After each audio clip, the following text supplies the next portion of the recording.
sitä. Niin. Eiköhän sitä voisi.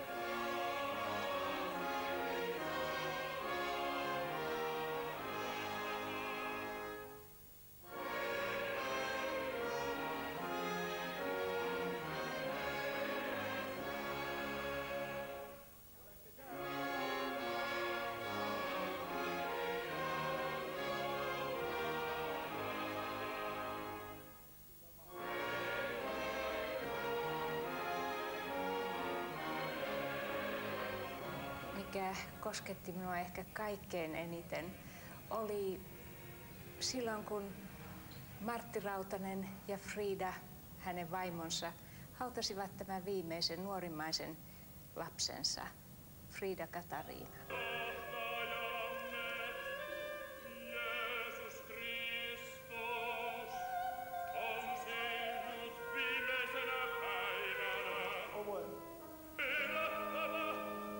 Ajatellaan, että heillä oli siis 9 lapsesta 6 haudattu ja ainoastaan ne 3, jotka olivat jääneet Suomeen, he säilyivät elossa.